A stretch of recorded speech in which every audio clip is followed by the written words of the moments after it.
সরকার ঘোষিত ফেব্রুয়ারিতেই হতে হবে নির্বাচন। গণতন্ত্র প্রতিষ্ঠায় প্রয়োজনে আবারও রক্ত দেওয়ার হুঁশিয়ারি বিএনপির। জুলাই সনদ স্বাক্ষরকে ইতিবাচক হিসেবে দেখছেন নেতারা।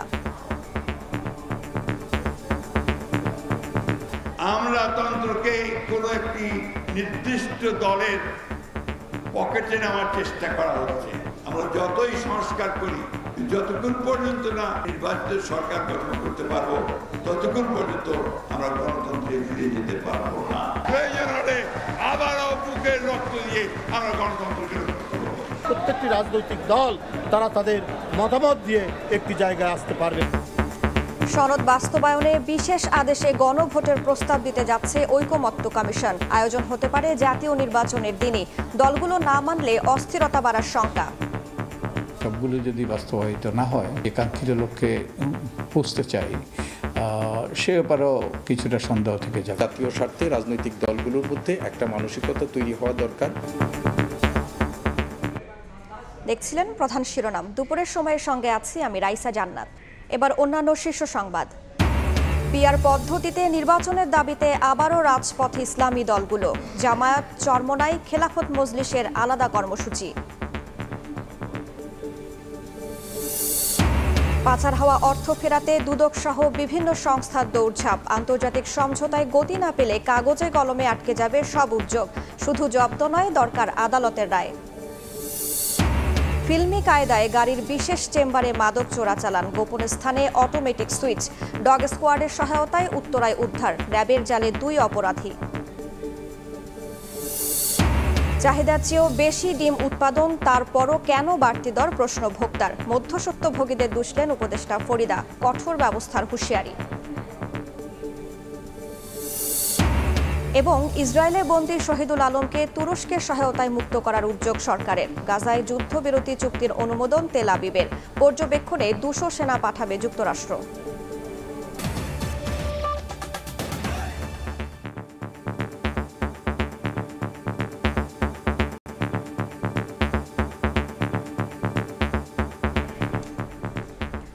সরকারের ঘোষিত সময়ে ফেব্রুয়ারিতেই হতে হবে নির্বাচন। গণতন্ত্রের প্রয়োজনে আবারও রক্ত দিতে প্রস্তুত বিএনপি, এমন হুঁশিয়ারি দিয়েছেন দলটির মহাসচিব মির্জা ফখরুল ইসলাম আলমগীর।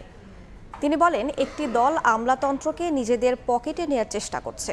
নির্বাচনের সময় আমলাতন্ত্র ও নির্বাচন কমিশন নিরপেক্ষ না থাকলে মেনে নেবে না বিএনপি।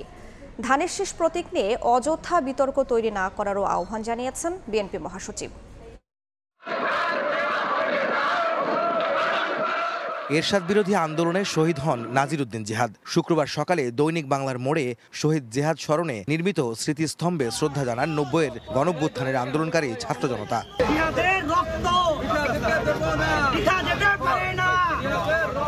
দিবসটি উপলক্ষে ইঞ্জিনিয়ারিং ইনস্টিটিউশন মিলনায়তনে আয়োজিত আলোচনা সভায় যোগ দেন বিএনপির কেন্দ্রীয় নেতারা। বিএনপি মহাসচিব মির্জা ফখরুল ইসলাম আলমগীর বলেন, সংস্কার ইস্যুতে বিএনপিকে জড়িয়ে অপপ্রচার চালানো হচ্ছে। নির্বাচিত সরকার প্রতিষ্ঠিত না হওয়া পর্যন্ত গণতন্ত্র প্রতিষ্ঠিত হবে না বলেও মন্তব্য তার।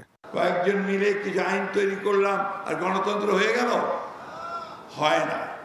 সব বুদ্ধিজীবীরা মিলে বিভিন্ন কৌশল আবিষ্কার করার চেষ্টা করি, যতক্ষণ পর্যন্ত না নির্বাচনের মধ্য দিয়ে আমরা একটা নির্বাচিত সরকার গঠন করতে পারবো, ততক্ষণ পর্যন্ত আমরা গণতন্ত্রে ফিরে যেতে পারবো না। এনসিপির শাপলা প্রতীক ইস্যুতে ধানের শীষকে জড়িয়ে দলটির নেতাদের বক্তব্যের সমালোচনা করেন মির্জা ফখরুল। বলেন, ধানের শীষ অপ্রতিরোধ্য, তাই বিতর্ক তৈরি করছে একটি মহল। কিছু কিছু ব্যক্তি বা দল তারা ধমক দিচ্ছেন, হুমকি দিচ্ছেন যে অমুক মার্কা না দিলে আমরা নির্বাচনে যাব না, বা অমুকের মার্কা থাকতে পারবে না। ভাই, আমরা তো তোমাদের মার্কাতে বাধা দেইনি। কোন মার্কা তোমাদেরকে দেবে নির্বাচন কমিশন, সেটা নির্বাচন কমিশন সিদ্ধান্ত নেবে। আমরা তো কথা বলে নিই যে তোমাদেরকে এই মার্কা দেওয়া যাবে না। তাহলে অযথা বিএনপির ধানের শীষকে নিয়ে টানাটানি কেন? টানাটানি এই জন্যে যে ধানের শীষ অপ্রতিরোধ্য, ধানের শীষকে ঠেকিয়ে রাখা যায় না। ঘোষিত সময়ে ফেব্রুয়ারিতে নির্বাচন না হলে নির্বাচন হবে না মন্তব্য করে বিএনপি মহাসচিব অভিযোগ করেন, একটি দল আমলাতন্ত্রকে নিজেদের করে নিচ্ছে। হুঁশিয়ারি দেন, নির্বাচনকালীন সময়ে আমলাতন্ত্র ও নির্বাচন কমিশন নিরপেক্ষ না হলে মেনে নেবে না বিএনপি। নির্বাচনের যে সময় নির্ধারিত হয়েছে, সেই সময় নির্ধারিত নির্বাচন হবে। অযথা নির্বাচন হবে না, অর্থাৎ নির্বাচন তখনই হতে হবে। 1, 2 আমলাতন্ত্রকে কোনো একটি নির্দিষ্ট দলের পকেটে নেওয়ার চেষ্টা করা হচ্ছে, এটাকে আমরা কোনো মতেই বরদাস্ত করব না।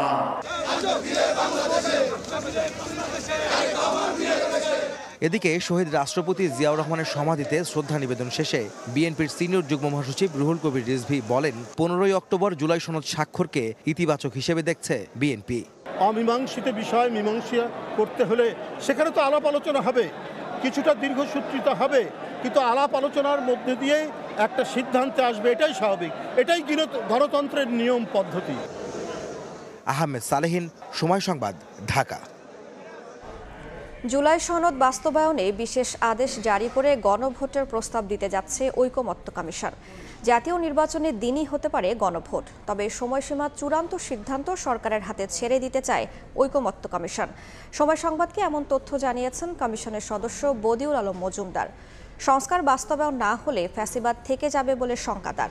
জাতীয় স্বার্থ বিবেচনায় দলগুলোকে কমিশনের সিদ্ধান্ত মেনে নেওয়ার আহ্বান একজন রাজনৈতিক বিশ্লেষকের। হাসান ওয়ালির প্রতিবেদন। প্রায় 7 মাসের আলোচনায় শেষ হয়েছে জাতীয় ঐকমত্য কমিশনের বৈঠক, তবে ঝুলে আছে নোট অফ ডিসেন্ট থাকা বিষয়ের ভাগ্য এবং গণভোট আয়োজনের সময়সীমা নিয়ে বিতর্ক। এসব সমাধানের ভার পড়েছে জাতীয় ঐকমত্য কমিশনের ওপর। এরই মধ্যে 15 অক্টোবর জাতীয় সংসদ ভবনের দক্ষিণ প্লাজায় জুলাই সনদে স্বাক্ষর অনুষ্ঠান করার কথা জানিয়েছে কমিশন, তবে তার আগে চূড়ান্ত করতে হবে সনদ। এক্ষেত্রে মোটা দাগে 2 ভাগে বিভক্ত দলগুলো। বিশেষ আদেশ জারি করে নির্বাচনের আগে গণভোটের পক্ষে অবস্থান নিয়েছে জামায়াত, এনসিপি সহ কয়েকটি দল। অন্যদিকে বিশেষ আদেশে আপত্তি জানিয়েছে বিএনপি। এর পরিবর্তে অধ্যাদেশ জারির পক্ষে দলটি। নির্বাচনের আগে গণভোটকে জাতীয় নির্বাচন পিছিয়ে দেওয়ার প্রয়াস হিসেবে দেখছে বিএনপি সহ কয়েকটি দল। কমিশন অগ্রসর হবে। বাস্তবায়ন প্রক্রিয়া নিয়ে রাজনৈতিক দলগুলোর সঙ্গে বৈঠকের পাশাপাশি বিশেষজ্ঞদের সঙ্গে ধারাবাহিক বৈঠক করেছে কমিশন। দলগুলোর ঐক্য না হওয়ায় বিশেষজ্ঞ প্যানেল যে মতামত দিয়েছে সেটি ভিত্তি ধরছে কমিশন। এক্ষেত্রে একটি বিশেষ আদেশ জারি করে তার ভিত্তিতে হতে পারে গণভোট। ঐক্যমত্য সৃষ্টি করা একটা দুরূহ প্রক্রিয়া, সময় সাপেক্ষ প্রক্রিয়া। বিশেষজ্ঞদের মতামত মোটামুটি গৃহীত হয়েছে, তো সেইভাবে আমরা মনে করি যে আমাদের প্রস্তাব যাবে। কমিশনের সদস্য বদিউল আলম মজুমদার বলছেন, গণভোটে থাকবে শুধুমাত্র সংবিধান সংশ্লিষ্ট বিষয়। ঐকমত্য তৈরি হওয়া এবং অনৈক্য থাকা বিষয় নিয়ে হবে 2টি প্যাকেজ, যাতে থাকবে 30টি সংস্কারের উল্লেখ। হ্যাঁ না ভোটে মতামত জানাবে ভোটাররা, তবে গণভোটের সময়সীমা সরকারের সিদ্ধান্তের উপর ছাড়তে চায় কমিশন। একটা প্যাকেজ হবে যেগুলোতে ডিসেন্ট নাই, যেগুলোতে মত পার্থক্য না, আর একটা হবে যেগুলোতে মত পার্থক্য আছে। তো এবং ভোটারদের সুযোগ হবে হ্যাঁ কিংবা না উত্তর দেওয়ার। একটা নির্বাচন করা একটা বিরাট কর্মযজ্ঞ, এতে অনেক ব্যয় হয়। শুধু তাই নয়, নির্বাচন কমিশনের জন্য অনেক কাঠখড় পোড়াইতে হয়। এখন এটা বহুলাংশে নির্ভর করবে সরকারের উপর। সনদ পুরোপুরি বাস্তবায়ন না হলে ফ্যাসিজম থেকে যাওয়ার শঙ্কা নির্বাচন ব্যবস্থা সংস্কার কমিশনের এই প্রধানের। একটা স্বৈরাচারী সরকার বিতাড়িত হয়েছে, কিন্তু ফ্যাসিজম এবং স্বৈরতন্ত্র এখানে এখনো বহাল রয়েছে। সবগুলো যদি বাস্তবায়িত না হয় তাহলে অবশ্যই যে আইনি, প্রাতিষ্ঠানিক এবং কাঠামোগত সংস্কার, সব সংস্কারগুলো হবে না। যে কাঙ্ক্ষিত লক্ষ্যে পৌঁছতে চাই সে ব্যাপারেও কিছুটা সন্দেহ থেকে যাবে। জাতীয় স্বার্থ বিবেচনায় দলগুলোকে কমিশনের সিদ্ধান্ত মেনে নেওয়ার আহ্বান এই রাজনৈতিক বিশ্লেষকের। অস্থিরতায় নির্বাচন বাধাগ্রস্ত হলে দেশ দীর্ঘমেয়াদের সংকটের মধ্যে পড়বে বলে শঙ্কা তার। যদি ফেব্রুয়ারি মাসের মধ্যে এই নির্বাচনটি আয়োজন করা না যায় তাহলে দেশ একটি দীর্ঘমেয়াদী সংকটের মধ্যে পড়তে পারে। ফলে আমরা মনে করি জাতীয় স্বার্থে রাজনৈতিক দলগুলোর মধ্যে একটা মানসিকতা তৈরি হওয়া দরকার, এবং যাতে জাতীয় নির্বাচনও বাধাগ্রস্ত না হয় এবং এই গণভোটটি আয়োজনের ক্ষেত্রেও যেন কোনো রকমের অসুবিধা না হয়, সেটির ব্যাপারে রাজনৈতিক দলগুলোর মধ্যে একটা ঐক্যমত্য হওয়া দরকার। রাষ্ট্রের বিভিন্ন খাতে মৌলিক সংস্কারে 3 দফায় রাজনৈতিক দলগুলোর সঙ্গে 72টি বৈঠক করে জাতীয় ঐকমত্য কমিশন। হাসান ওয়ালি, সময় সংবাদ, ঢাকা। পিআর পদ্ধতিতে নির্বাচন সহ 4 দফা দাবিতে রাজধানীর সোহরাওয়ার্দী উদ্যানে সমাবেশ করছে ইসলামী শ্রমিক আন্দোলন। দুপুর 2টায় সমাবেশের নির্ধারিত সময় থাকলেও বৈরী আবহাওয়া উপেক্ষা করে সকাল থেকেই সমাবেশস্থলে ভিড় করেন সংগঠনের নেতাকর্মীরা। এ সময় আগামী জাতীয় নির্বাচনে সংসদের উভয় কক্ষে পিআর, নির্বাচনের আগে বিগত সরকারের আমলে নানা অপকর্মের সঙ্গে জড়িতদের বিচার এবং প্রয়োজনীয় রাষ্ট্র সংস্কারের দাবি তোলেন তারা। দাবি নিয়ে সরকার আন্তরিক না হলে আগামীতে বৃহত্তর কর্মসূচির হুঁশিয়ারি দেন নেতাকর্মীরা।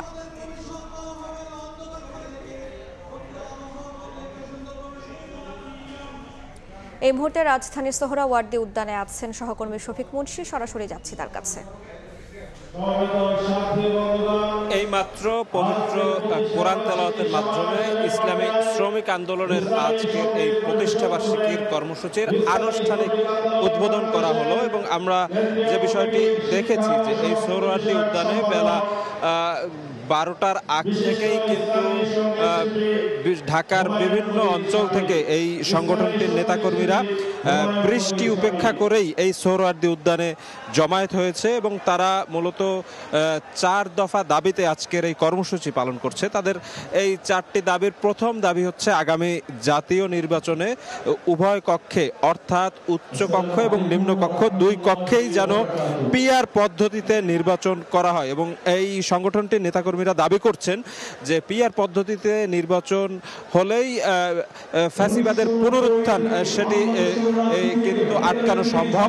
তাদের দ্বিতীয় যে দাবিটি সেটি হচ্ছে বিগত সরকারের আমলে যারা বিভিন্ন গণহত্যা এবং অপকর্মের সাথে দায়ী ছিল, জড়িত ছিল, তাদের বিচার সেটি দ্রুত বাস্তবায়ন এবং দৃশ্যমান করা এবং আগামী জাতীয় নির্বাচনের আগেই প্রয়োজনীয় রাষ্ট্র সংস্কারের যে বিষয়াদি এবং যে উদ্যোগ সরকার গ্রহণ করেছে সেগুলো সম্পন্ন করা কিন্তু তাদের অন্যতম দাবি।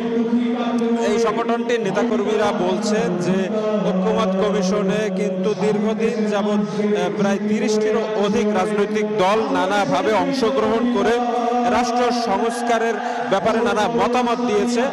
এখন সেই সংস্কার কাজগুলো দৃশ্যমান করার সময় এসেছে এবং সেটি আগামী জাতীয় নির্বাচনের আগে সম্ভব বলেই এই সংগঠনটির নেতাকর্মীরা দাবি করছে। আমরা যে বিষয়টি জেনেছি যে ইসলামী আন্দোলন বাংলাদেশের আমির সৈয়দ রেজাউল করিম তিনি আজকে এই সংগঠনটির যে প্রতিষ্ঠাবার্ষিকী সেই প্রতিষ্ঠাবার্ষিকীর প্রধান অতিথি এবং প্রধান অতিথি হিসেবে তিনি তার বক্তব্য দেবেন এবং তিনি এখনো এই অনুষ্ঠান স্থলে এসে পৌঁছায়নি, কিন্তু কিছুক্ষণের মধ্যেই তিনি আসবেন। এই আজকের এই অনুষ্ঠানে অন্যতম অতিথি আছেন ইসলামী আন্দোলন বাংলাদেশের সিনিয়র নায়েবে আমির সৈয়দ ফয়জুল করিম, তিনিও কিন্তু প্রধান অতিথির আগেই বক্তব্য দেবেন বলে আমরা জেনেছি।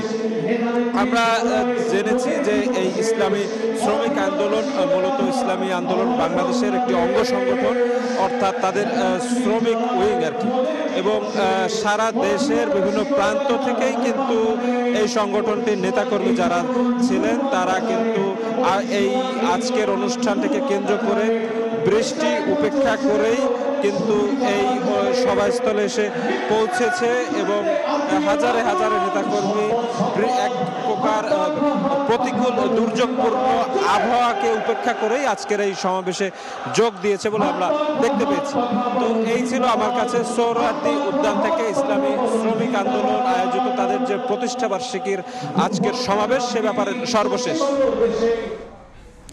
সরাসরি যুক্ত ছিলাম রাজধানীর সোহরাওয়ার্দী উদ্যানে। এদিকে 5 দফা দাবি আদায়ে বায়তুল মোকাররম জাতীয় মসজিদের দক্ষিণ গেটে গণমিছিল কর্মসূচির আয়োজন করেছে জামায়াতে ইসলামী। এরই মধ্যে আয়োজনে যোগ দিয়েছেন দলটির সেক্রেটারি জেনারেল মিয়া গোলাম পরোয়ার সহ কেন্দ্রীয় নেতারা। সংক্ষিপ্ত সমাবেশ শেষে গণমিছিলে অংশ নেবেন নেতাকর্মীরা।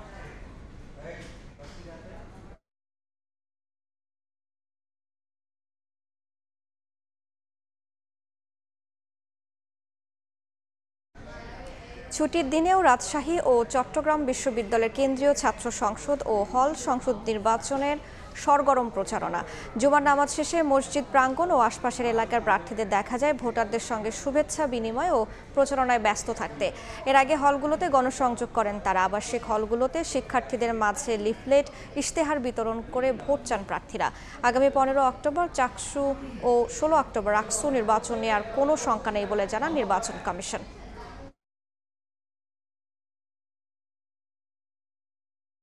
আমরা প্রার্থীরা প্রতিটা রুমে রুমে যাচ্ছি। বন্ধের কারণে একটু নির্বাচনের আমেজ কমে গিয়েছিল, কিন্তু আলহামদুলিল্লাহ এখন দেখতেছি আবার নির্বাচনের আমেজ ক্যাম্পাসে ফিরে আসছে। হলের প্রত্যাশা পূরণের সকল শিক্ষার্থীদেরকে নিয়ে সাথে নিয়ে এই হলকে একটা ছাত্র বান্ধব, একটা সুন্দর একটা হল করার জন্য হচ্ছে যে কাজ মানে জিএস পদপ্রার্থী হিসেবে নির্বাচন করতেছি স্বতন্ত্র। ছুটির দিনেও মোটামুটি ভোটারদের মধ্যে এবং প্রার্থীদের প্রচারণা দেখছি ভোটারদের মধ্যেও এক ধরনের আমেজ দেখা যাইতেছে। স্বতন্ত্র দলীয় জোটে যারা ব্যানারে আছেন প্রত্যেকে একটা সুন্দর নির্বাচন আমরা উপহার দিতে সক্ষম হব। এই মুহূর্তে রাজশাহী বিশ্ববিদ্যালয়ে আছেন রিপোর্টার মওদুদ রানা এবং চট্টগ্রাম বিশ্ববিদ্যালয়ে আছেন সহকর্মী তারিফ রহমান। সরাসরি শুরুতেই যাচ্ছি রানার কাছে। রাজশাহী বিশ্ববিদ্যালয়ের কেন্দ্রীয় ছাত্র সংসদ, সিনেট, ছাত্র প্রতিনিধি এবং হল সংসদ নির্বাচনের জমজমাট প্রচারণা শুরু হয়েছে। বিশেষ করে আমরা কিছুক্ষণ আগে দেখেছি রাজশাহী বিশ্ববিদ্যালয়ের কেন্দ্রীয় যে মসজিদ রয়েছে সেখানে রাকসু নির্বাচন এক সম্প্রীতির অনন্য উদাহরণ হয়ে উঠেছে এবং সেখানে সৌহার্দ্যের সাথে প্রত্যেকটি প্যানেলের স্বতন্ত্র প্রার্থীরা তারা একসাথে নির্বাচনী প্রচারণা চালিয়েছেন। মসজিদে যেসব ভোটাররা এবং শিক্ষার্থীরা এসেছিলেন নামাজ আদায় করার জন্য, নামাজ আদায় শেষে তারা যখন বের হয়েছেন সকল প্রার্থী তাদের যে ইশতেহার এবং তাদের যে প্রচারপত্র সেটি বিলি করেছেন, তারা কোলাকুলি করেছেন, তারা একে অপরের কাছে ভোট প্রার্থনা করেছেন এবং যারা সেখানে প্রার্থীরা ছিলেন তারা কিন্তু সেখানে অন্তত 10টি প্যানেলের প্রার্থীরা ছিলেন, তারা একে অপরের সাথে কোলাকুলি করে সৌহার্দ্যের যে অনন্য নিদর্শন সেটি আসলে দেখিয়েছেন এবং তারা শান্ত পরিবেশে, সুষ্ঠু পরিবেশে তারা ভোট চেয়েছেন। তারা বলছেন যে রাজশাহী বিশ্ববিদ্যালয়ের রাকসু নির্বাচন যে উৎসবটি তৈরি হয়েছে সেই উৎসবটি ধরে রাখতে চান 14 তারিখ পর্যন্ত। 14 অক্টোবর আসলে প্রচারণা শেষ হচ্ছে এবং তারা বলছেন দিন যত গড়াবে প্রচারণা ততই বাড়বে। এদিন মসজিদে নামাজ আদায় করতে এসেছিলেন বিশ্ববিদ্যালয় প্রশাসন, রাকসু নির্বাচন কমিশনের অনেকেই। তারা যেটি বলছেন, যেহেতু কর্মকর্তা, কর্মচারী এবং শিক্ষকরা বলেছেন রাকসু নির্বাচনের আগে আর কোনো আন্দোলন তারা দিবেন না, ফলে নির্বাচন নিয়ে আর কোনো সংশয় নেই এবং সংশয়হীন এবং সন্দেহের যে দোলাচলটুকু ছিল সেটুকু যেহেতু নেই, এখানে রাকসু নির্বাচন কমিশন বলছেন যে তারা একটি সুষ্ঠু নির্বাচন 16 অক্টোবর অনুষ্ঠিত করবেন। আমরা এখন যাব চট্টগ্রাম বিশ্ববিদ্যালয়ে, সেখানে সহকর্মী সেখানকার যে কেন্দ্রীয় ছাত্র সংসদের খবর সেটি জানাবেন। এখন রয়েছি চট্টগ্রাম বিশ্ববিদ্যালয়ের কেন্দ্রীয় যে মসজিদ সেই মসজিদ প্রাঙ্গণে আমি, এবং সেখানে আমরা দেখতে পাচ্ছি যে ভোটারদের কাছে প্রার্থীরা আসলে নামাজ শেষেই তারা তাদের সাথে দোয়া চাচ্ছেন, কোলাকুলি করছেন এবং তার পাশাপাশি তাদের কাছে তাদের যে ইশতেহার সেগুলো তুলে ধরছেন এবং আগামী 15 অক্টোবর যে নির্বাচন অনুষ্ঠিত হবে সেই নির্বাচন উপলক্ষে তাদেরকে সেই নির্বাচনে ভোটদান এবং যোগ্য প্রার্থীকে বেছে নেওয়ার কথাই প্রার্থীরা জানাচ্ছেন। আমরা দেখতে পাচ্ছি যে বিভিন্ন প্যানেলের যে প্রার্থীরা রয়েছেন নামাজ শেষেই তারা ভোটারদের সাথে কোলাগুলি করছেন এবং আমরা দেখতে পাচ্ছি যে এবং তাদের যে ইশতেহার, তাদের যেই প্রতিশ্রুতি আসলে শিক্ষার্থীদেরকে দিচ্ছেন যে আগামী 1 বছর তারা আসলে নির্বাচিত হওয়ার পরে কি কি বাস্তবায়ন করবেন সেই বিষয়গুলি আসলে তুলে ধরছেন আমরা দেখতে পেয়েছি। এছাড়া আমরা প্রতিদিনই আসলে সকাল থেকে রাত অবধি প্রার্থীরা ভোটারদের কাছে ছুটে যাচ্ছেন এবং তাদের কাছে যে কাঙ্ক্ষিত ভোটটি আসলে তাদের যে ব্যালট নাম্বার সেই ব্যালটে দেওয়ার জন্য আসলে তাদের কাছে দোয়া এবং প্রত্যাশা করছেন, আমরা সেই বিষয়টি দেখতে পেয়েছি। এছাড়া দেখতে পেয়েছি পুরো বিশ্ববিদ্যালয় জুড়ে আসলে একটা উৎসবের আমেজ সৃষ্টি হয়েছে আসলে নির্বাচন কেন্দ্র করে। দীর্ঘ 36 বছর পরে আসলে এই যে একটা নির্বাচন অনুষ্ঠিত হচ্ছে চাকসু ও হল সংসদ নির্বাচন, এই নির্বাচনকে ঘিরে আসলে পুরো বিশ্ববিদ্যালয়ের শিক্ষার্থীদের মধ্যে একটি আমেজ, আড্ডা থেকে শুরু করে ক্লাসরুম এবং ঝুপড়িতে, স্টেশনের সকল জায়গায় আসলে প্রার্থী ভোটার সকলের মধ্যে একটি যে সৌহার্দ্যপূর্ণ সম্পর্ক সৃষ্টি হয়েছে সেটা আসলে অভূতপূর্ব একটি পরিবেশ সৃষ্টি করেছে। একদম সুন্দর একটি পরিবেশ আমরা পুরো বিশ্ববিদ্যালয় জুড়ে লক্ষ্য করেছি। এছাড়া আগামী 13 অক্টোবর চট্টগ্রাম বিশ্ববিদ্যালয়ের যেই চাকসু ও হল সংসদ নির্বাচন অনুষ্ঠিত হবে সেই হলের আসলে যেই প্রচারণা কার্যক্রম 13 তারিখ রাত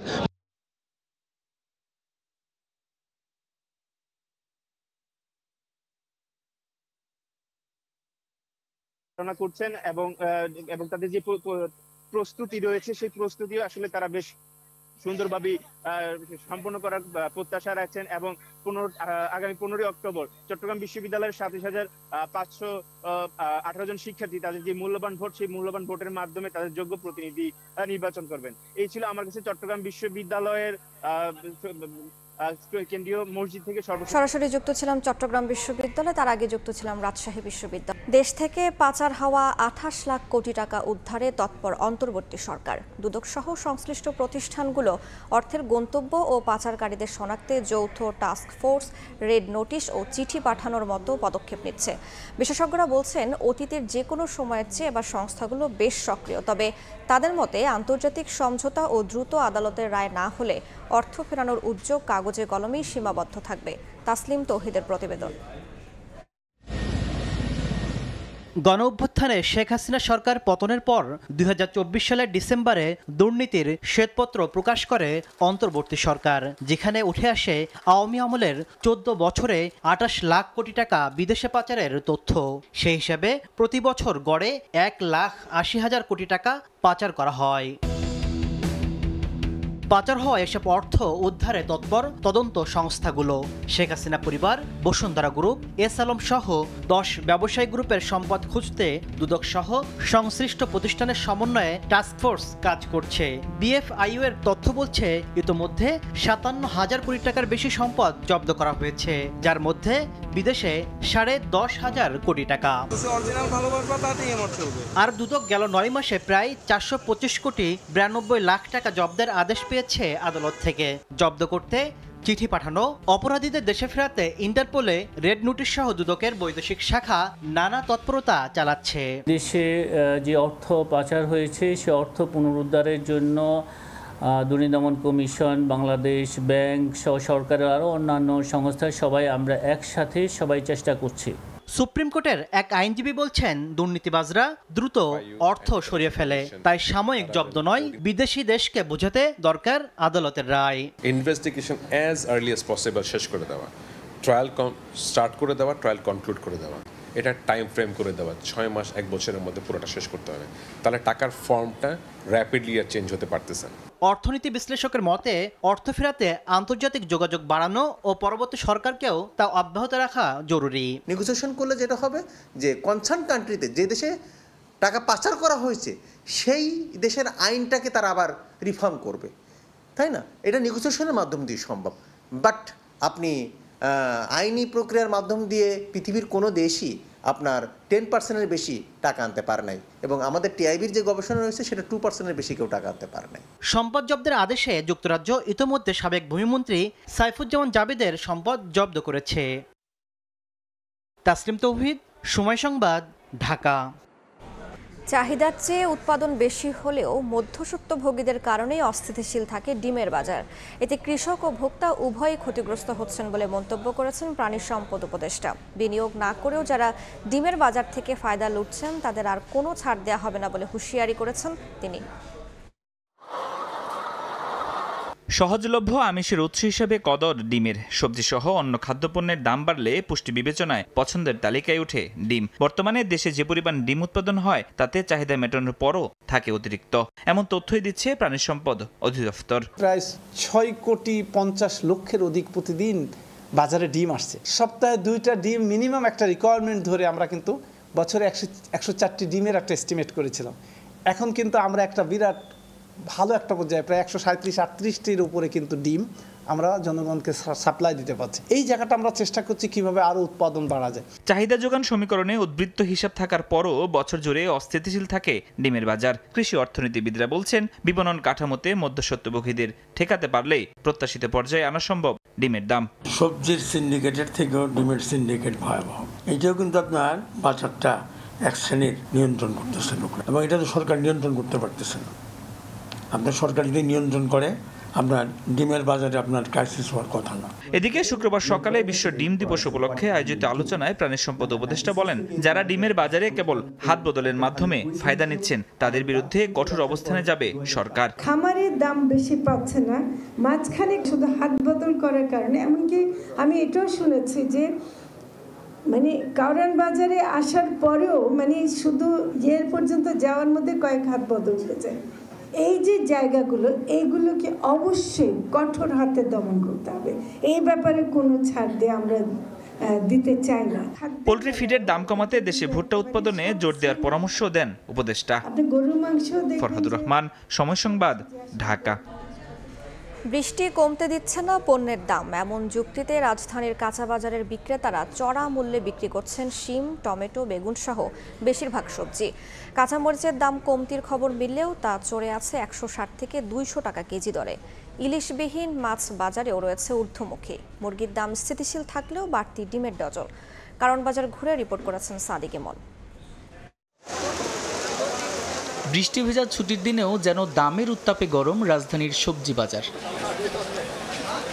শিম, টমেটো, গাজরের কেজি পড়ছে 100 থেকে 160 টাকা। 80-তে মিলছে বেগুন, শসা। 1 কেজি ঢেঁড়স, করলা, পটল কিনতে গুনতে হচ্ছে 50 টাকার বেশি। সপ্তাহ ব্যবধানে দাম কিছুটা কমলেও কাঁচামরিচের কেজি এখনো চড়ে আছে 160 থেকে 200 টাকায়। আলু, পেঁপে সহ হাতে গোনা কয়েকটি সবজি 40 টাকার নিচে মিললেও বেশিরভাগের উচ্চ মূল্যে ক্ষুব্ধ ক্রেতারা। সবজির দাম একদম কমে নাই, বাট সবজির দাম কয়েকদিনের আগের তুলনায় এখন একটু কম, মধ্যবিত্ত নাগালে নাই। দাম আসলেই 40 থেকে 50 টাকার নিচে থাকা উচিত। কিছু সস্তা সবজি আছে একটু কম আর কি, ওইগুলাই আমরা যারা মিডল ক্লাস ফ্যামিলি তারা একটু বেশি খাই।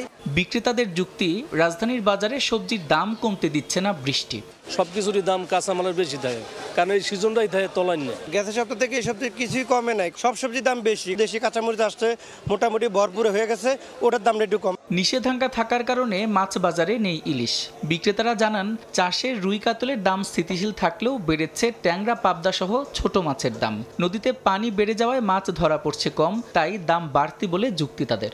ট্যাংরা মাছ ছিল আমি আগে অল্প কিছু বাড়ছে, কেজি 50 টাকা বাড়ছে। পাবদা মাছ বাড়ছে বলতে 50 টাকা। পানি না কমলে মাছ ধরা পড়বে না, এই জন্য একটু মাছের দামটা বেশি। চিংড়ি মাছ খেতে মন চাচ্ছে, ওরা 1000, 1200 এইভাবে বলতেছে। পরে দিয়ে হাফ কেজি মাছ নিলাম। পাতা মাছ কিনলাম হচ্ছে 800 টাকা কেজি, যেটা সাধারণত থাকে 600-700 টাকা কেজি। মাছের দাম বেশি আছে, কম্পারেটিভলি বেশি। প্রোটিন বাজারে লাল ডিমের দাম সপ্তাহ ব্যবধানে ডজনে বেড়েছে 5 টাকা। তবে 170 টাকা কেজি দরে ব্রয়লার আর 300 টাকার মধ্যে স্থিতিশীল রয়েছে সোনালী। সাদিক হাসান ইমন, সময় সংবাদ, ঢাকা। মৃত্যুর 18 দিন পর জুলাই যোদ্ধা আব্দুল হামিদের মরদেহ আনা হলো দেশে। সংযুক্ত আরব আমিরাত থেকে বিমানের একটি ফ্লাইটে চট্টগ্রামের শাহ আমানত বিমানবন্দরে পৌঁছে তার মরদেহ। এদিকে আটক আরও 24 জনের মুক্তির দাবি জানিয়েছেন তাদের স্বজনরা। 2024 সালের জুলাই কোঠা সংস্কার আন্দোলনে উত্তাল হয়ে ওঠে দেশ, যার রেশ ছড়িয়ে পড়ে প্রবাসে থাকা বাংলাদেশিদের মধ্যেও। 19 জুলাই সংযুক্ত আরব আমিরাতে বিক্ষোভের ঘটনায় 200-র বেশি বাংলাদেশি আটক হন। তাদের মধ্যে চলতি বছরের 22 সেপ্টেম্বর আল সদর কারাগারে মারা যান চট্টগ্রামের রাউজানের বাসিন্দা আব্দুল হামিদ। মৃত্যুর 18 দিন পর শুক্রবার সকালে বাংলাদেশ বিমানের একটি ফ্লাইটে সংযুক্ত আরব আমিরাত থেকে আব্দুল হামিদের মরদেহ পৌঁছে চট্টগ্রামের শাহ আমানত আন্তর্জাতিক বিমানবন্দরে। এ সময় কান্নায় ভেঙে পড়েন তার স্বজনেরা। আব্দুল হামিদের রাষ্ট্রীয় সম্মাননার দাবি জানান স্বজন ও এলাকাবাসী। হঠাৎ করে খবর পাচ্ছি যে কি আমাদেরকে জানাইছে উনি 22 তারিখ কি ইন্তেকাল করছে। উনি তো চলে গেছে, আমাদের এখন আর কিছু নেই, আমরা নিঃস্ব। আমরা চাই যে ওনারে রাষ্ট্রীয়ভাবে একটা সম্মাননা দিন। প্রবাসী কল্যাণ মন্ত্রণালয়ের পক্ষ থেকে 3 লাখ টাকা সহায়তার কথা জানানো হয় আব্দুল হামিদের পরিবারকে। সোহেল এবং ওনার দ্বিতীয় স্ত্রীকে একত্রে 35,000 টাকা চেক এবং লাশটা হস্তান্তর করেছি। পরবর্তী 3 লক্ষ টাকা পাবে। এরপরে বিদেশ থেকে যদি সেটা আরো সেই কিছু ক্ষতিপূরণ বা কমিশন যেটা বলে সেটা পাইলে সেটাও তারা পাবে। এদিকে সংযুক্ত আরব আমিরাতের কারাগারে থাকা আটক আরও 24 জনের মুক্তির দাবি জানান তাদের স্বজনেরা। দেশটা স্বাধীন করে দেওয়ার পরে কেন আমাদের ভাইগুলো এখনো মুক্তি হয় নাই? সরকার যেন অবিলম্বে আমাদের ভাইগুলোকে যেন জীবিত দেশে ফিরে করে নিয়ে আসতে পারি। চট্টগ্রামের রাউজানের নোয়াপাড়ায় গ্রামের বাড়িতে জানাজা হওয়ার কথা আব্দুল হামিদের। শফিকুল আলম, সময় সংবাদ, চট্টগ্রাম।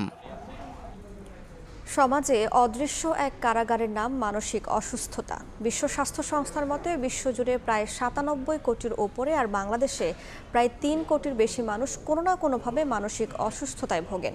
বিশ্ব মানসিক স্বাস্থ্য দিবসে তাই প্রশ্ন, মনের যত্ন কি আমরা আদৌ নিচ্ছি? আবুল কালাম আজাদের ছবিতে সেই প্রশ্নের উত্তর খুঁজেছেন মাইমুনা হায়দার চৌধুরী।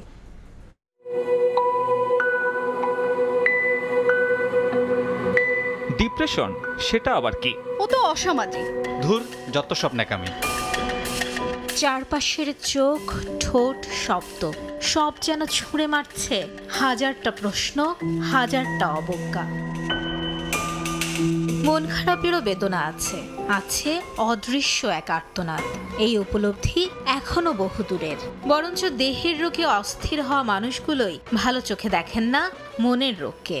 আমার অবস্থা, আমি এখন কি চাচ্ছি না চাচ্ছি এটা নিয়ে কেউ আসলে বলতে পারে না বা বলতে চায় না। সবাই মূলত এটা করতে হবে, সেটা করতে হবে। মেইনলি পার্সোনাল প্রবলেম যেগুলো, সেগুলো আসলে সলিউশন সহজে পাওয়া যায় না। সেটা আসলে কি আমাদেরকে পরবর্তীতে যে একটা কাজের গতির ক্ষেত্রে বিরাট একটা অন্তরায় হয়ে দাঁড়ায়। দেখা যায় যে আমি আমার একটা প্রবলেম আমার ফ্রেন্ডকে বললাম, যে ওরা বললো যে ধুর, এটা তো আমাদের সাথেও হয়, এটা কি, এটা তো বিগ ডিল না, এটা আমরাও ডিল করি। মনের খবর নেওয়াটাও ততটাই জরুরি যতটা জরুরি শরীরের খবর নেওয়া।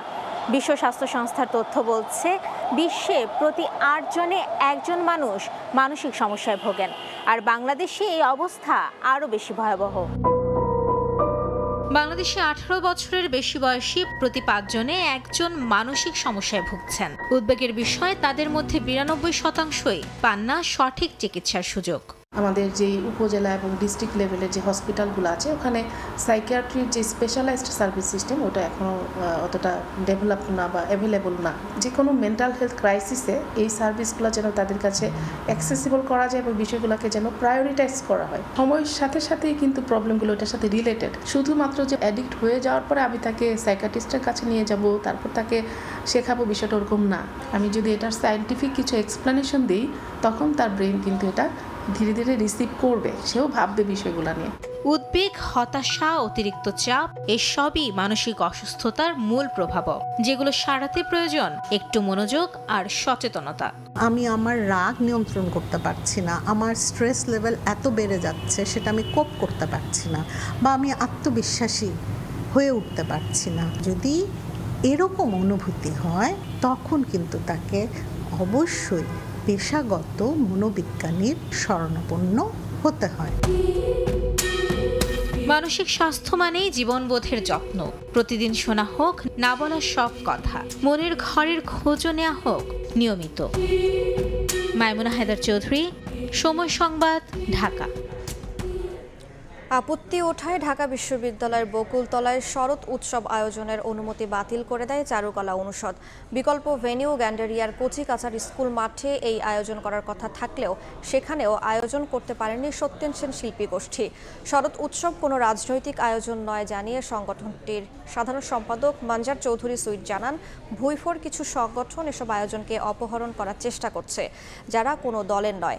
সংস্কৃতিকে ঠেকানোই এদের উদ্দেশ্য বলে অভিযোগ তার।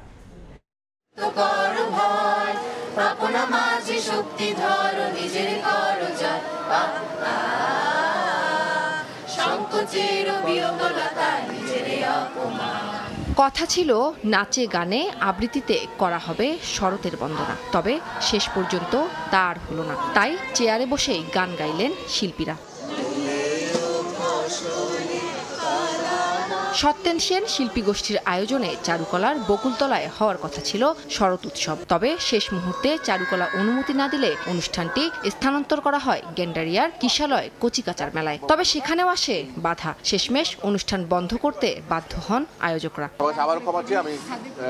শিল্পীরা বলেন, বাধা এলেও শরতের সুর থামিয়ে রাখবেন না তারা। আমাদের মনকে তো আপনারা কখনো বন্ধ করে দিতে পারবেন না, হয়তো একটা মঞ্চ বন্ধ করতে পারেন। 30 বছর যাবত অনুষ্ঠানগুলো করে আসছি, এই অনুষ্ঠানগুলো চলবে। প্রায় 19 বছর ধরে চলা এই শরৎ উৎসব কোনো রাজনৈতিক আয়োজন নয় জানিয়ে সংগঠনটির সাধারণ সম্পাদক মানজার চৌধুরী সুইট বলেন, ভুইফোর কিছু সংগঠন এসব আয়োজন বন্ধ করতে চাইছে। আমি মনে করি না যারা এটা করছে তারা কেউই কোনো দলের লোক, তারা অর্বাচীন এবং তারা সংস্কৃতি সম্পর্কে তাদের কোনো জ্ঞানটুকু নেই। তাদের একটা জ্ঞান আছে, ভালো জিনিসকে ঠেকাতে হবে। শেষ পর্যন্ত আয়োজন না হলেও একসঙ্গে জাতীয় সঙ্গীত পরিবেশন এবং সঙ্গীত শিল্পী ফরিদা পারভিনের স্মরণে 1 মিনিট নীরবতা পালন করেন শিল্পীরা। পূর্বসূচি অনুযায়ী হয় শিশুদের চিত্রাঙ্কন প্রতিযোগিতা। উম্মে হানি, সময় সংবাদ, ঢাকা। আবারও জামায়াতের গণমিছিলের খবর। 5 দফা দাবি আদায়ে বায়তুল মোকাররম এলাকায় জামায়াতে ইসলামের গণমিছিল চলছে। সে খবর জানাতে সরাসরি যুক্ত হচ্ছেন ফারুক ভূঁইয়া রবিন। যাচ্ছি তার কাছে।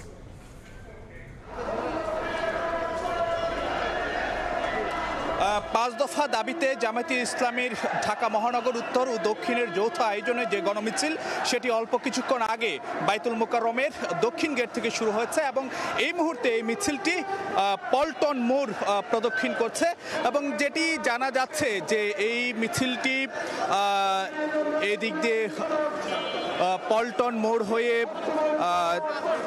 কাকরাইল হয়ে সেটি আসলে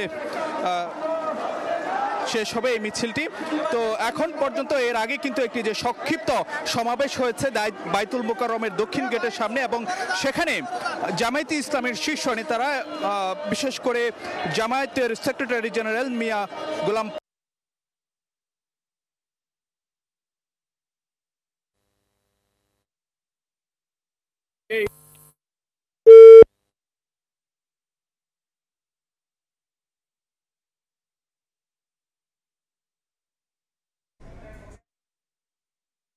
বিষয়টি রাখার দাবি জামাতের সেক্রেটারি জেনারেল এবং এখানে তিনি যে কথাটি বলছেন যে এই যে পিআরের যে বিষয়টি সেটি আসলে যে জনগণের মতামত ছাড়া এটিকে কোনোভাবেই উপেক্ষা করা যাবে না। যদি জনগণ তার পক্ষে রায় দেয় তাহলে সেটি আসলে যে সব দলকেই সে বিষয়টি মেনে নিতে হবে, অর্থাৎ পিআরের পক্ষে অবস্থান নিতে হবে। আর যদি জনগণ গণভোটে সেই পিআরের বিপক্ষে রায় দেয় তাহলে জামায়াতে ইসলামীও সেই রায়টি মেনে নেবে, অর্থাৎ যে জনগণের যে ইচ্ছা, জনগণের যে মতামত সেটিকে সম্মান জানাবে জামায়াতে ইসলামী। অর্থাৎ তারা যে কথাটি বলতে চাচ্ছেন যে পিআরের যে বিষয়টি রয়েছে সেই বিষয়টি আসলে যে গণরায়ের ভিত্তিতে সেটির আসলে যে একটি মীমাংসা হতে হবে। এর বাইরেও জামাতের নেতারা বেশ কিছু বিষয় তারা দাবি করেছে যে সংস্কার বাস্তবায়ন করতে হবে এবং এই সংস্কার আসলে পরিপূর্ণভাবে এই যে সংস্কারের বিষয়গুলো অর্থাৎ জাতীয় ঐক্যমত্য কমিশনে যে বিষয় আসলের উপর যে দলগুলো কথাবার্তা বলেছে অর্থাৎ একমত হয়েছে সেইগুলোতে যথাযথ আইন দিতে হবে এবং সেভাবে আসলে যে বাস্তবায়ন করতে হবে এবং এই সংস্কারের পক্ষে যদি কোনো পক্ষ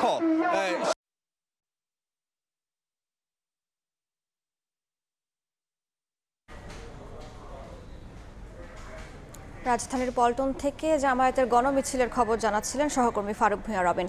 ইসরায়েলের কারাগারে আটক আলোকচিত্রী শহীদুল আলমকে তুরস্কের সহায়তায় মুক্ত করার চেষ্টা চলছে। আঙ্কারায় নিযুক্ত বাংলাদেশের রাষ্ট্রদূত আমানুল হকের বরাতে সকালে প্রধান উপদেষ্টার ভেরিফাইড ফেসবুক পেজে দেয়া পোস্টে তথ্য জানানো হয়। পোস্টে বলা হয়, তুরস্কের কর্তৃপক্ষ আশা প্রকাশ করছে আজই তাকে বিশেষ বিমানে আঙ্কারায় নিয়ে আসার সম্ভাবনা রয়েছে, যদিও এ ব্যাপারে তুর্কি কর্তৃপক্ষ শতভাগ নিশ্চয়তা দিতে পারেননি। শহীদুল আলম আটক হওয়ার পর জর্ডান, মিশর ও তুরস্কের বাংলাদেশ দূতাবাসকে ওই সব দেশের পররাষ্ট্র দপ্তরের সঙ্গে যোগাযোগ করে শহীদুল আলমকে মুক্ত করার দ্রুত উদ্যোগ নিতে বলা হয়।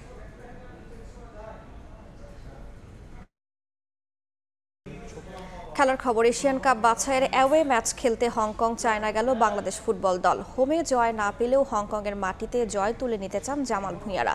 হংকং চায়নার বিপক্ষে শুরুর একাদশে তাকে না রাখা নিয়ে আক্ষেপ ঝরল অধিনায়কের কণ্ঠে। সমিত, জায়ান, ফাহামেদুলরা পুরো সময় খেলতে পারলে ফলাফল ভিন্ন হতে পারত বলেও মন্তব্য JB6-এর। ম্যাচ হারলেও ঘরের মাটিতে সমর্থকদের হৃদয় জিতে নিয়েছে হামজা, সমিত, ফাহমিদুলরা। ৭৪ মিনিটে পিছিয়ে পড়েও লাল সবুজরা যে কামব্যাক করতে পারে সেটা দেখিয়ে দিয়েছে বাংলাদেশ। তাই তো বিমানবন্দরে হামজাকে ঘিরে উন্মাদনা কমেনি এতটুকু। সেলফি আবদার মিটাতে গিয়ে রীতিমতো হিমশিম খেতে হয়েছে দেশের ফুটবলের পোস্টার বয়কে। ভিড় থেকে আলাদা করে হামজাকে নিয়ে বিমানবন্দরে প্রবেশ করলেন জাতীয় দলের ম্যানেজার আমির খান। হোমে হংকং চায়নার বিপক্ষে হারলেও এখনও পুরোপুরি শেষ হয়নি বাংলাদেশের এশিয়ান কাপের মূল পর্বে খেলার স্বপ্ন। কোচের মতো একই সুরে সেই স্বপ্নের কথা শুনিয়ে গেলেন অধিনায়ক জামাল ভূঁইয়া। তবে আক্ষেপ আছে তার কণ্ঠে। সমিত, ফাহমিদুল, জায়ানদের নিয়ে অ্যাওয়ে ম্যাচে শুরুর একাদশে খেলতে চান বাংলার অধিনায়ক। আমরা যখন নামবো আমরা এই ম্যাচটা চেঞ্জ করতে হবে। তো আসলে আমার ইমপ্যাক্ট ভালো ছিল, আমরা 4 জন যারা আমরা নামছি ভালো ছিল, বাট অফকোর্স আমরা আমরা 4 জন স্টার্টিং 11 খেলতে চাই, এটা নো ডাউট। এর আগে টিম হোটেলে ফুটবলারদের সঙ্গে দেখা করেছেন বাফুফে সভাপতি তাবিত আউয়াল, দিয়েছেন প্রয়োজনীয় দিক নির্দেশনা। আলাদাভাবে বৈঠক করেছেন কোচিং প্যানেলের সঙ্গে। শুধুমাত্র পারফরমেন্স নয়, দল থেকে এখন ইতিবাচক ফলাফল প্রত্যাশা করে টিম ম্যানেজমেন্ট। আমরা যদি জিততে চাই ও পয়েন্ট নিতে চাই, we have to play 95 minutes, মানে ফুল ফোকাস। হংকং গিয়ে মাত্র 3টি ট্রেনিং সেশন পাবে বাংলাদেশ। এরই মধ্যে নিজেদের প্রস্তুত করতে হবে লাল সবুজদের। দলে নেই কোনো ইনজুরি সমস্যা। ফাহিম ইসলাম, সময় সংবাদ, ঢাকা। এ পর্যায়ে শীর্ষ সংবাদগুলো জানিয়ে দিচ্ছে আরও একবার। কারো মার্কায় বাধা দেয়নি বিএনপি, তবুও ধানের শীষ নিয়ে টানাটানি কেন, প্রশ্ন মির্জা ফখরুলের। ফেব্রুয়ারিতেই হতে হবে ভোট, গণতন্ত্রের জন্য আবারও রক্ত দেওয়ার হুঁশিয়ারি। জাতির মতামত না নিয়ে পিআরের দাবিকে উপেক্ষা করা যাবে না, বলছে জামায়াত। একই দাবিতে ইসলামী আন্দোলন, বাংলাদেশ খেলাফত মজলিসের আলাদা কর্মসূচি। এবং জুলাই সনদ বাস্তবায়নে বিশেষ আদেশে গণভোটের প্রস্তাব দিতে যাচ্ছে ঐকমত্য কমিশন। আয়োজন হতে পারে জাতীয় নির্বাচনের দিনই। দলগুলো না মানলে অস্থিরতা বাড়ার শঙ্কা।